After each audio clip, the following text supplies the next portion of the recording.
Sir నమస్కారం sir. నమస్తే. Sir Nara Rohit గారికి ప్రధాని మోదీ గారు లేఖ రాశారు. అంటే రీసెంట్‌గా ఆయన తండ్రి గారు చనిపోవడంతో దాని సంతాపం తెలియజేయడానికి ఆయన ఒక లేఖ అయితే రాశారు. ఇలా అన్ని వైపుల నుంచి కూడా పొలిటీషియన్స్ నుంచి సినిమా వాళ్ళ దగ్గర నుంచి సంతాపం అయితే లభిస్తుంది. సో, విచారం వ్యక్తం చేస్తున్నారు ఆయా సోషల్ మీడియా ప్లాట్‌ఫార్మ్స్ ద్వారా. అయితే ఇంకొక చర్చ దీనిపైన జరుగుతుంది. అంటే నందమూరి ఫ్యామిలీ నుంచి ఎన్టీఆర్ గారు అండ్ కళ్యాణ్ రామ్ గారు ఎటువంటి స్పందన తెలియజేయలేదు, సంతాపం తెలియజేయలేదు. ఎటువంటి సోషల్ మీడియా ప్లాట్‌ఫార్మ్ ద్వారా వెళ్ళడం కూడా జరగలేదు. ఎందుకు? ఏం జరిగిందని చెప్పేసి ఒక చర్చ అయితే ఒక పక్క జరుగుతూ ఉంది సార్. మీరేం చెప్తారు సార్ దీనికి సంబంధించి? అంటే ఎన్టీఆర్ జనరల్‌గా ట్వీట్ చేస్తాడు ఇలాంటివి. ఇలాంటి సందర్భాల్లో జనరల్‌గా వాళ్ళు హాజరయ్యే ప్రయత్నం అయితే చేస్తారు. అయితే వాంటెడ్‌గానే వాళ్ళు ఈ పార్టీ యాక్టివిటీస్‌కి, అలాగే కుటుంబానికి సంబంధించినటువంటి యాక్టివిటీస్‌కి దూరంగా ఉంటున్నారు. తారకరత్న అంత్యక్రియల్లో వాళ్ళు పాల్గొన్నారు. నిజానికి ఆ ఇన్సిడెంట్ జరగగానే స్పందించారు, వెళ్ళారు. ఆ తర్వాత అక్కడ కొంచెం వాళ్ళని సరిగా చూడలేదు. అలాగే కొంచెం పక్కకి గెంటేసినట్టుగా వ్యవహారం నడిచింది అనేది కూడా వినిపించింది. అయితే వాళ్ళెక్కడ విమర్శలు చేయలేదు. ఇది కూడా మీడియా వచ్చినటువంటి కథనాలే.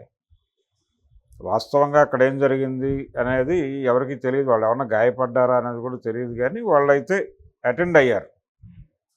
అయితే ఇలా ప్రతి సందర్భంలోనూ ఆ మధ్య ఎన్టీఆర్ కుమార్తె చనిపోయినప్పుడు కూడా, అంటే సీనియర్ ఎన్టీఆర్ కుమార్తె చనిపోయినప్పుడు కూడా వీళ్ళు వెళ్ళారు. నిజానికి అప్పటికే ఒక వివాదం నడుస్తోంది.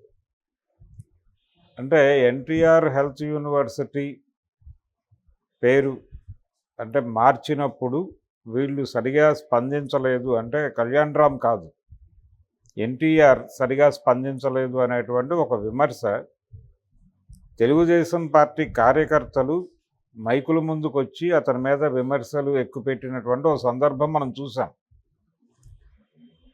అంటే దాదాపుగా నువ్వు కృతజ్ఞుడివి అనేది వాళ్ళు మెన్షన్ చేస్తూ మాట్లాడారు.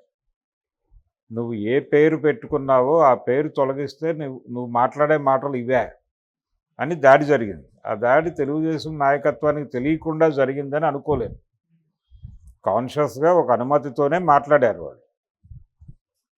అప్పటి నుంచి కొంచెం వాళ్ళు ఒక స్టాండ్ తీసుకున్నారు. మనం ఎంతవరకు ఉండాలో, మన లిమిటేషన్స్ ఏమిటో మనం తెలుసుకుని ఉందామని. రెండోది, కొడాలి నానితో ఎన్టీఆర్కి ఒక రిలేషన్ ఉంది, అది స్టిల్ ఇప్పటికీ కొనసాగుతోంది అనేటువంటి ఒక అభిప్రాయం చాలా బలంగా స్ప్రెడ్ చేస్తున్నారు. ఇది అతను తెలుగుదేశం పార్టీకి రిజైన్ చేసి వైఎస్ఆర్సీపీలో చేరినప్పుడు బాద్షా అనేటువంటి సినిమా సెట్స్ మీద ఉన్నాడు ఆయన. ఆయన గెటప్ రివీల్ అయిపోతుంది అనేటువంటి కాన్షియస్నెస్ కూడా లేకుండా మీడియా ముందుకు వచ్చి చెప్పాడు. అంటే కొడాలి నాని వ్యక్తిగత నిర్ణయం, అది నాకు ఏమాత్రమూ సంబంధం లేదు, దయచేసి ఈ వివాదంలోకి నన్ను లాక్కండి, నా పేరు ప్రస్తావించకండి అని ప్రెస్ కాన్ఫరెన్స్ పెట్టి ఆయన విన్నవించుకున్నటువంటి సందర్భం మనకు తెలుసు. అయినప్పటికీ ఈ రోజుకి కొడాలి నానితో రెగ్యులర్గా వాళ్ళు మీట్ అవుతారు. ఆయన హైదరాబాద్ వస్తే ఎన్టీఆర్ ఇంట్లోనే ఉంటాడు అనేది ఎక్కడ దాకా వెళ్ళిందంటే, ఆ మధ్య వల్లభనేని వంశీ గాయబ్ అనేటువంటి వార్త వచ్చినప్పుడు ఆయన ఎన్టీఆర్ పరిరక్షణలో, సంరక్షణలో ఉన్నాడు అనేటువంటి వార్త కూడా ప్యారలల్గా ప్రచారం అయింది. సో అతను పొలిటికల్గాను రకరకాలుగా పార్టీకి వ్యతిరేకంగా ఉంటున్నాడు, కుటుంబానికి వ్యతిరేకంగా ఉంటున్నాడు అనేది ఎస్టాబ్లిష్ అయిపోయింది. ఇప్పుడు ఆయన అయినప్పటికీ, ఇన్ని ఉన్నప్పటికీ వాళ్ళు ఎన్టీఆర్ వర్ధంతికి, జయంతికి ఎన్టీఆర్ ఘాటుకి వెడతారు ఖచ్చితంగా. అలా తమని తాము ఒక ఏరియాకి వాళ్ళు రిస్ట్రిక్ట్ చేసుకున్నారు. ఆ రిస్ట్రిక్ట్ చేసుకున్నది స్పష్టంగా కనిపిస్తోంది. అలాగే చంద్రబాబు నాయుడు గారు ప్రభుత్వం అధికారంలోకి వచ్చి ఆయన ముఖ్యమంత్రి అయినప్పుడు విషస్ చెప్తూ ట్వీట్ చేశాడు. తను థ్యాంక్ యూ అమ్మా అని రిప్లై ఇచ్చాడు ఆయన చంద్రబాబు. అలాగే ఆ మధ్య వరదలు ముంచెత్తినప్పుడు ఆంధ్రప్రదేశ్ని డొనేషన్ ప్రకటించాడు ఈయన. ప్రకటించిన రోజు థ్యాంక్ యూ బావా అని లోకేష్ స్పందించాడు. ఇలా ఇష్యూ బేస్డ్గా స్పందనలు ఉన్నాయి తప్ప ఏదైనా ఇన్సిడెంట్ జరిగినప్పుడు ఫ్యామిలీతో కలిసి అక్కడికి వెళ్ళటం అనే దగ్గర కొన్ని పరిమితులు పెట్టుకున్నాడు ఆయన. ఎన్టీఆర్ అలాగే కళ్యాణ్ రామ్ కూడా ఆ పరిమితులు పెట్టుకున్నారు. ఆ పరిమితులు పెట్టుకోవడం వలన వీళ్ళు ఎక్కడా కూడా వీళ్ళ ప్రెజెన్స్ ఉండడం లేదు. అలాగే చాలా కాలం క్రితం లోకేష్ వివాహం సందర్భంగా అంటే నిశ్చితార్థానికి అందరినీ ఇన్వైట్ చేశారు, ఎన్టీఆర్ని కూడా ఇన్వైట్ చేశారు. తను వెళ్ళాడు. వెళ్ళి కొద్దిసేపే లోపలుండి వెళ్ళిపోయాడు.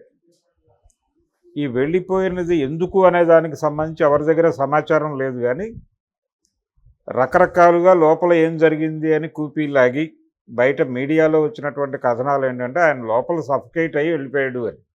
అంటే ఎవరు పలకరించట్లేదు, ఎవరు మాట్లాడట్లేదు, కొంచెం లోన్లీనెస్ ఫీల్ అయ్యి ఫైనల్గా ఒక విషయం చెప్పేసి హడావిడిగా వెళ్ళిపోయాడు, ఏదో పని ఉందని అనేది ఆ రోజున వినిపించినటువంటి మాట. అది నిజమా కాదా అనేది బయటకు వచ్చిన కథనాలను బట్టి తప్ప లోపల ఏం జరిగిందో ఎవరికి తెలియదు. అలాగే తారకరత్న ఇన్సిడెంట్ కూడా మీడియా రిపోర్టే తప్ప జరిగింది ఏంటనేది తెలియదు. రేపు పొద్దున వాళ్ళు కలిసి మళ్ళీ ట్రావెల్ అవ్వచ్చు. కానీ ఈ ఇన్సిడెంట్స్ అంటే వీళ్ళు ఎక్కడైతే కనిపించరో ఆ మధ్య ఎన్టీఆర్ ఘాట్ దగ్గర తను నివాళులు అర్పించి